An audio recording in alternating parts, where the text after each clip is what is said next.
Once in a while, a car just totally changes. Like this one.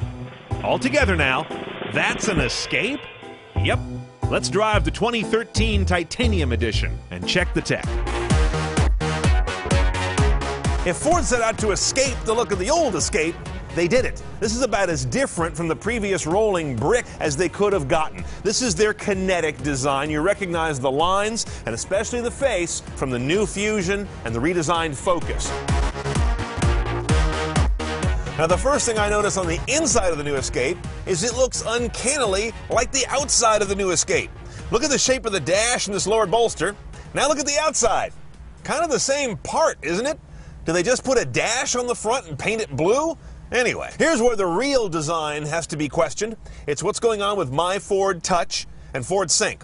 Now, My Ford Touch is this interface they have on this central unit. They've taken a bit of a beating from various sources, us included, about the earlier incarnations of this. Let's see how they've cleaned it up. I like these much bigger transport buttons and generally larger buttons all around. If I go to my sound settings, things get a little more dense. I'm starting to get a little nervous here, but everything's still pretty touchable and readable. If I go down here to the information screen, oh dear God, it's like reading a phone book. That's not clean enough. Little slow to transition between modes, you see? But generally, I'm pleased with how this screen looks in terms of its various zones. I'm not so pleased with how it's implemented in this vehicle with this, and this. You've got 4 physical bumpers all around the screen. Look what I gotta do. I gotta navigate over this plastic ridge and find this tiny thing at the bottom. Same thing goes for hitting the nav. I've gotta work around this eyebrow. It's just too tightly surrounded in this plastic canyon. And it's kind of far away. I've got monkey arms and it's kind of hard to reach this thing. Now, of course, you may never touch this thing if you use the voice command. Let's see how it's working. 235 2nd Street, San Francisco, California. Sorry, please say the address and city. Say each digit individually, like 1, 2, 3, 4. 235 2nd Street, San Francisco. Asking what can I say will... 2 times earlier today, I gave that same address as 235, and it got it. I gave it here in single digits, and it didn't get it. However you get things going, there's a lot of good sources here. As you can see, you've got your RCA jacks, SD card, 2 USB slots, and of course AM, FM, HD, satellite radio. Everything's in here except a hard drive. No hard drive or solid state drive to rip music to, and I don't miss that a bit. See, now here the system is stuck on AV jacks I don't even have anything plugged into. This is all, I think, part of a central need for more processing power or more software streamlining on this car. Navigation, by the way, is optioned into this car by getting the SD card that has the navigation on it. It's not something you have to buy necessarily until later, as you own the car. Go get the card, stick it in there, and it grafts that functionality on. I like the way Ford does that.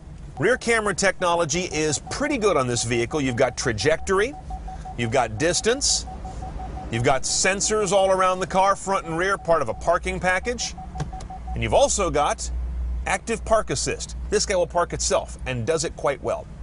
Now, I think the first self-parking system I ever demoed was in an '07 Lexus LS, and it was a disaster. I mean, you had to do a CAD CAM drawing on the center screen first, and then allocate most of an hour for the car to do its thing, and it still left the nose hanging out. Cut them some slack. It was early days. Today's system works really well. Quick, thorough, simple, and requires about as many new ingredients as leftovers for dinner.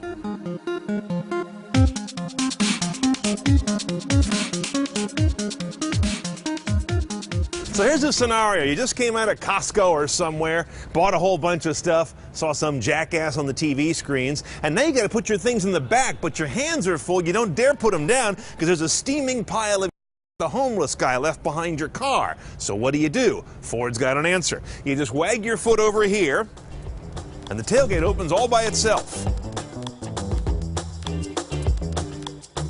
Now, of course, this is a 2-row vehicle. There's no room for a 3rd row. But when I show you the 2nd row, you wouldn't be blamed for looking at that flat, thin back seat and saying, "No, it's okay, I'll take the waterboarding option." But it's actually not a bad seat in spite of its looks. We've got some good dense foam and some good sculpting. By the way, Ford's big on the fact that these foam pads are made of soybeans and the carpet's recycled water bottles. And the key here is you've got one hand fold flat. Let's say I got the groceries again. I just pull this lever, and the whole thing goes flat with no other screwing around. Now, this engine's more than just the engine in the new Escape. This may become Ford's new bread and butter. It may become, to the future, what the 302, the 5-liter, was in the past. This is the 2-liter turbocharged direct injection 4. It's an EcoBoost motor. That's what Ford calls it when they put DI and turbo together, but they don't have a patent on that. 240 horsepower, 270 foot-pounds of torque. It's a torquey little beast because that's how they've decided to use the turbocharging, among other things. 0 to 60 happens in about 6.8 seconds on this vehicle, which weighs 3,500 pounds. Your mileage is going to be 2230 front-wheel drive. If you go all-wheel drive, you shave a few off, down to 2128. And it all goes out through one transmission on all Escapes, a 6-speed automatic that has a sport mode, but unfortunately no paddles on the wheel, one of those lame little rockers on the left side. I'm not as crazy about those, but let's go see how it works. On the road, it comes together a little better than the sum of its parts, if you will. That engine may seem very small, the power is quite good.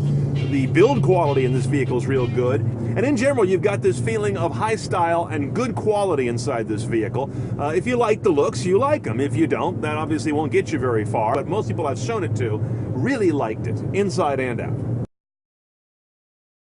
Okay, let's price this guy. 2013 Escape titanium top trim is about $31 with destination. Add $1750 for all-wheel drive and take a 2 mpg hit on your highway mileage as well. Navigation, the system is still slow and bulky, but it's a pretty good bargain at $795. And the one that I really love is that parking package. Sensors, camera, and the self-parking logic. That's like magic for $995.